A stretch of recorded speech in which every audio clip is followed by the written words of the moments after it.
Like பண்ணுங்க, share பண்ணுங்க. உங்களுக்கு இந்த வீடியோ பிடிச்சிருந்தா மறக்காம சப்ஸ்கிரைப் பண்ணுங்க. Thank you.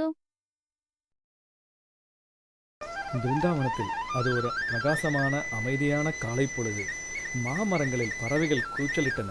பசுக்கள் சோம்பேறித்தனமாக புல்வெளியில் புற்களை தின்று கொண்டிருந்தன.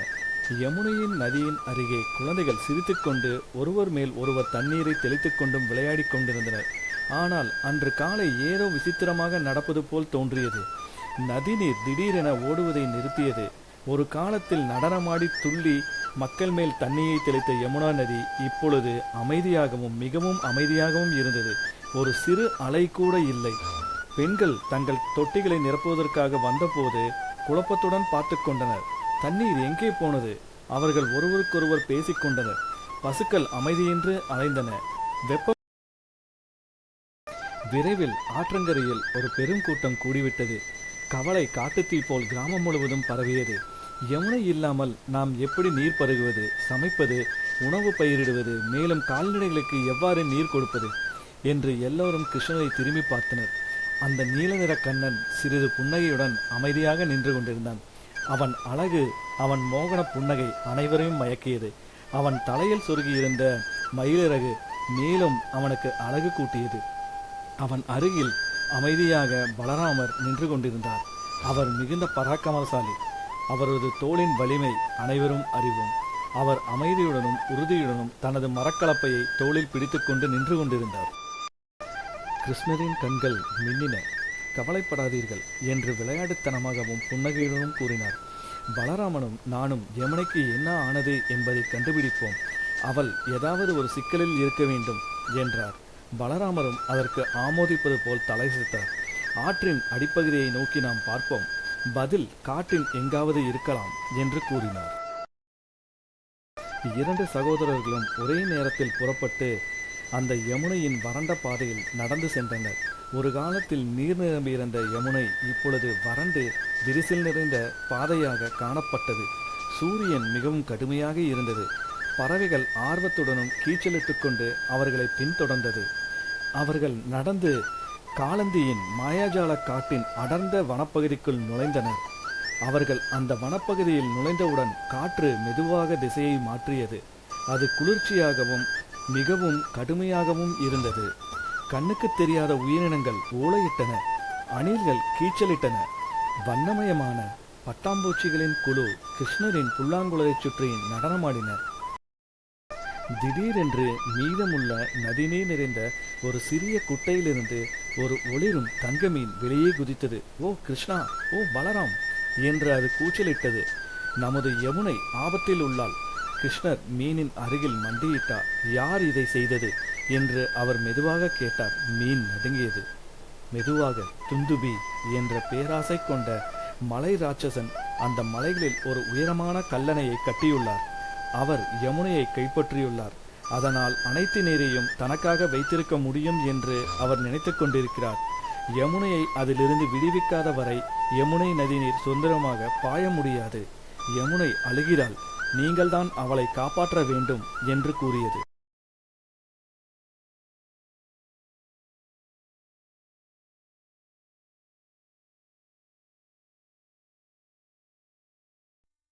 லைக் பண்ணுங்க, ஷேர் பண்ணுங்க. உங்களுக்கு இந்த வீடியோ பிடிச்சிருந்தா மறக்காம சப்ஸ்கிரைப் பண்ணுங்க. Thank you. பலராமர் முகம் சுளித்தார். அப்படியானால் நாம் இந்த மலையில் ஏற வேண்டுமா என்றார். கிருஷ்ணர் தலையசைத்தார். எங்களை வழிநடத்திச் செல்லும் சின்ன மீனே, எங்களை வழிநடத்திச் செல் என்று கிருஷ்ணர் அதனிடம் கூறினார். அந்த மீன் தங்க ஒளியின் ஓடையாக மாறி காற்றில் நீந்தி அவர்களை காட்டுக்குள் ஆழமாக வழிநடத்திச் சென்றது. அவர்கள் நடந்து செல்லும் போது விசித்திரமான விஷயங்கள் நடக்கத் தொடங்கின. மரங்கள் தலைகீழாக வளர்ந்தன. வானம் ஒரு கணம் ஊதா நிறமாக மாறியது. அவர்கள் முன் ஒரு நெருப்பு நதி தோன்றி அவர்களின் பாதையை தடுத்தது. கிருஷ்ணர் அமைதியாக தனது புல்லாங்குழலை வாசித்தார்.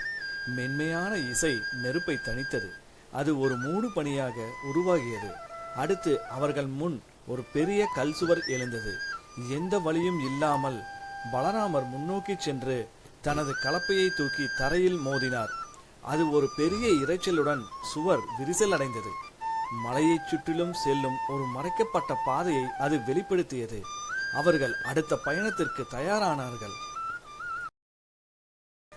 இறுதியாக அவர்கள் மலையின் உச்சியை அடைந்தார்கள். அங்கே அவர்கள் கண்ட காட்சி மிகவும் பிரமிப்பாக இருந்தது. ஆற்றின் குறுக்கே கட்டப்பட்ட மிக பிரம்மாண்டமான கல்லணை, அதன் பின்னால் யமுனை நதி நடுங்கிக் கொண்டிருந்தாள். அவள் அழுது புலம்பிக் கொண்டிருந்தாள். தனக்கு எப்பொழுது சுதந்திரம் கிடைக்கும் என காத்து கொண்டிருந்தாள். அதன் முன்பு மிகப்பெரிய எரியும் நிலக்கரி போல ஒரு மிகப்பெரிய ராட்சசன் நின்று கொண்டிருந்தான். அவன் உடம்பு முழுவதும் முடிகளால் மூடப்பட்டிருந்தது. அவன் கண்கள் இரத்தச் சிவப்பாக இருந்தது. அவன் பார்ப்பதற்கு ஒரு மிகப்பெரிய மலையைப் போல இருந்தான். அவன் பெயர் துந்துபி. அவன் கிருஷ்ணரையும் பலராமரையும் பார்த்து, என்னை யாரும் தொந்தரவு செய்ய வேண்டாம், தொந்தரவு செய்தால் அதற்குரிய தக்க பலனை அவர்கள் அனுபவிப்பார்கள் என்று கர்ஜித்தான். இந்த நதி எனக்கே சொந்தமானது, இது நான் யாருக்கும் விட்டுத்தர மாட்டேன் என்றான் துந்துபி. கிருஷ்ணர் சிரித்தார். நதி எப்பொழுதும் ஒரு தனிப்பட்ட நபருக்கு மட்டும் சொந்தமானது அல்ல, அது பொதுவானது, அனைத்து உயிர்களுக்கும் சமமானது என்றார். கிருஷ்ணர் சிரித்துக்கொண்டே முன்னோக்கி வந்தார். ஆனால் ஆறுகள் சொந்தமாக்கப்படுவதற்கு அல்ல, அவை சுதந்திரமாக பாயவும் அனைவருக்கும் உயிர் கொடுக்கவும் வேண்டும் துந்துபி என்றார். துந்துபி உருமினான். நான் இந்த நதிநீரை யாருடனும் பங்கு கொள்வதற்கு விரும்பவில்லை. நான் சோர்வாக இருக்கிறேன், நீங்கள் செல்லலாம் என்றான். எனக்கான தண்ணீரை நான் எடுத்துக்கொண்டு மிச்சம் மீதி ஏதாவது இருந்தால் உங்களுக்கும் உங்கள் பிருந்தாவனத்திற்கும் நான் தருகிறேன் என்றான் துந்துபி. அதற்கு கிருஷ்ணன் சிரித்தார். நதியை தடுப்பது மிகப்பெரிய கொடிய செயல், அதை நீ செய்யக்கூடாது என்றார். சிறுவர்களே, இதற்கு மேல் என்னிடம் பேசினால் உங்களுக்கு மரியாதை இருக்காது. உங்களை நான் இருக்கும் பசிக்கு சின்ன சின்ன பொரியல்களாக செய்து சாப்பிட்டு விடுவேன் என்றான் துந்துபி. அப்பொழுது கிருஷ்ணர், பலராமண்ணா, இனி நாம் இவனுடன் பேசி எந்த பயனும் இல்லை, நாம் மோதி பார்த்து விட வேண்டியதுதான் என்றார். துந்துபிக்கு கோபம் வந்தது. சிறுவர்களே, என்னிடம் வந்து பரிகாசம் செய்கிறீர்களா என்றான். துந்துபி கிருஷ்ணரை நோக்கி வருகிறான். அதற்கு முன் பலராமன் முந்திக்கொண்டு, நான் இருக்கும்போது என் தம்பி மீது நீ கை வைக்க முடியுமா என்று துந்துபியுடன் மோதலில் ஈடுபடுகிறார். கிருஷ்ணர் சிரிக்கிறார். துந்துபி மிகப்பெரிய ராட்சச மலை போல் இவர்கள் இருவன் முன்பும் தோன்றினான். பார்ப்பதற்கு மிகப்பெரிய மாமிச மலை போல் இருந்தான். அவன், சிறுவர்களே, உங்களை நான் விட்டு வைப்பதில் எந்த பலனும் இல்லை. இந்த யமுனா நதி எனக்கு மட்டுமே சொந்தமானவள், இவளை நான் யாருக்கும் விட்டுத்தர மாட்டேன் என்று கர்ஜித்தான். துந்துபி யமுனை நதியை கையில் எடுத்து, இந்த நதி எனக்கு மட்டுமே சொந்தம், உனக்கோ உன் ஊர் மக்களுக்கோ இவள் சொந்தமானவள் அல்ல என்று கூறி கத்தினான். கிருஷ்ணர் சிரித்தார். துந்துபி, சிறுவனே, என் முன் சிரிக்காதே, எனக்கு மிகவும் கோபம் வருகிறது, ஒரே மூச்சில் உன்னை விழுங்கி விடுவேன் என்று கத்தினான் துந்துபி. துந்துபி ஒரு மிகப்பெரிய எருமை மாடு போல் உருமாறி கிருஷ்ணரையும் பலராமரையும் தாக்க முயன்றான். அந்த எருமை மாடு பார்ப்பதற்கு மிகவும் பிரம்மாண்டமாக இருந்தது. அதன் கொம்புகள் மிகப்பெரியது, அதன் கண்கள் இரத்த சிவப்பாக இருந்தது. அது மட்டும் இல்லாமல் அதன் வாயில் வெளியே 2 ராட்சச பெரிய பற்கள் இருந்தது. பலராமர் கொஞ்சம் கூட அசரவில்லை. அவர் ஒரு பெரிய மரத்தை பிடுங்கி அதன் காலில் ஓங்கி குத்தினார். துந்துபி அலறினான். பலராமரும் கிருஷ்ணரும் சிரித்தார்கள். பலராமர் தனது கலப்பையை உயர்த்தி தான் சண்டைக்கு தயார் என்பதை அவனுக்கு தெரிவித்தார். அவனும் தனது தலையை ஆட்டி தனது அரைக்கோளை விடுத்து தானும் சண்டைக்கு தயார் என்பதை அவர்களுக்கு தெரிவித்தான். கிருஷ்ணர், இனி இவனை நாம் விட்டால் யமுனை நதியை நாம் காப்பாற்ற முடியாது என்று கூறினார். அவன் பலராமருடன் சண்டையிட முன்னோக்கி சென்றபோது கிருஷ்ணர் மெதுவாக நழுவி அணையின் பின்பக்கம் சென்றார். அவர் அந்த கல்லணையின் மேல் குதித்து அந்த கற்களை மெதுவாக தொட்டார். அவர் தொட்டவுடன் அந்த கற்கள் மினுமினுக்கத் தொடங்கின. அவர் மெதுவாக மந்திரங்களை சொல்ல சொல்ல ஒவ்வொரு கற்களாக விலகத் தொடங்கியது. அந்த துந்துபி ராட்சசன் மந்திரக்கட்டுகளால் அந்த அணையை கட்டி வைத்திருந்தான். கிருஷ்ணரின் வருகையை பார்த்ததும் யமுனை நதி மிகுந்த மகிழ்ச்சி கொண்டாள். தனக்கு விடுதலை கிடைக்கப் போகிறது என்று எண்ணி அவள் துள்ளி குதித்து கிருஷ்ணரின் பாதங்களை கழுவினாள். இதற்கு இடையில் பலராமரும் துந்துபியும் மிகவும் கடுமையாக சண்டையிட்டுக் கொண்டார்கள். துந்துபி திடீரென்று பாம்பாக உருமாறி அணையின் நீரை வெளியே வராமல் தடுக்க முயன்றான்.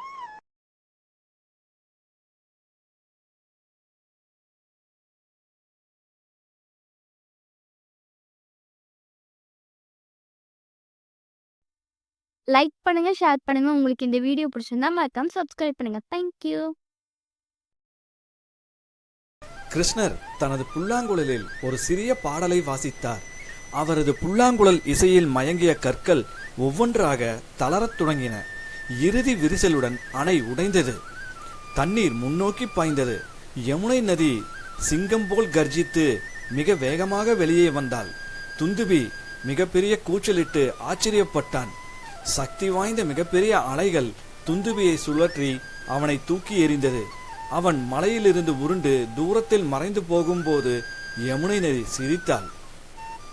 துந்துபி, கிருஷ்ணா, நீ இன்று வென்றிருக்கலாம், ஆனால் நான் திரும்ப வருவேன், உன்னை விடமாட்டேன் என்று கத்திக்கொண்டே நீரில் மூழ்கினான். கிருஷ்ணர் எப்பொழுதும் போல் சிரித்துக்கொண்டு ஒரு மோகன புன்னகையை வெளிப்படுத்தினார். அப்பொழுது அவருடன் பலராமரும் இருந்தார். இருவரும் துந்துபி ஆற்றில் அடித்துச் செல்லுவதை பார்த்து கொண்டே நின்று கொண்டிருந்தனர்.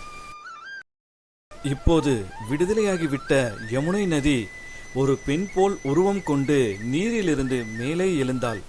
நன்றி கிருஷ்ணா, நன்றி பலராம் என்று அவள் கூறினாள். என்னை நம்பியிருக்கும் அனைத்து உயிர்களுக்கும் நீ உதவி செய்து விட்டாய் கிருஷ்ணா என்று யமுனை நதி கூறினாள். அவள் எப்பொழுதும் போல் பிருந்தாவனம் பசுமையாகவும் மகிழ்ச்சியாகவும் இருக்கட்டும் என்று கூறிவிட்டு கிருஷ்ணரின் காலில் விழுந்து நமஸ்கரித்தாள். பின்பு அவள் மலையிலிருந்து மகிழ்ச்சியுடன் எப்பொழுதும் போல் தனது வழியில் பாயத் தொடங்கினாள். ஓடும் யமுனை நதியில் அவள் மறைந்தாள். கிருஷ்ணர் ஒரு பானையில் சுத்தமான யமுனை நதி நீரை நிரப்பிக்கொண்டு தனது சகோதரனை பார்த்து, வீட்டிற்கு போகலாமா என்று கண்ணை சிமிட்டினார். பலராமரும் சந்தோஷமாக, நாம் செல்லலாம் என்று கூறினார். அவர்கள் கிராமத்திற்கு திரும்பியதும் அனைவரும் ஆரவாரம் செய்தனர். பெண்கள் நடனமாடினர். பசுக்கள் மகிழ்ச்சியுடன் கத்தின.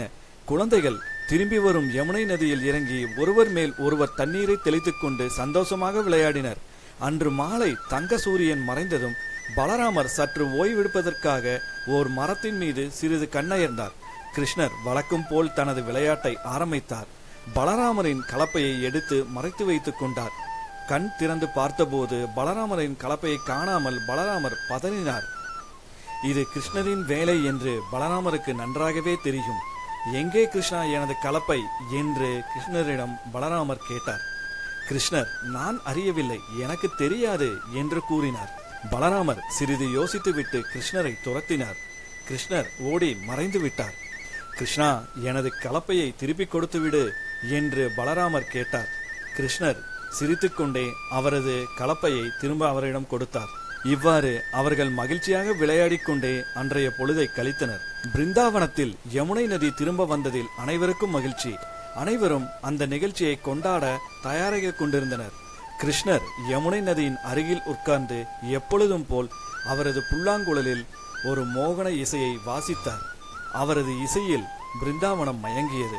அனைவரும் அமைதியாகவும் மகிழ்ச்சியாகவும் சந்தோஷமாக வாழ்ந்தனர். அந்த பிருந்தாவனத்தை என்றும் அந்த குட்டி கிருஷ்ணன் காப்பாற்றிக் கொண்டிருந்தான்.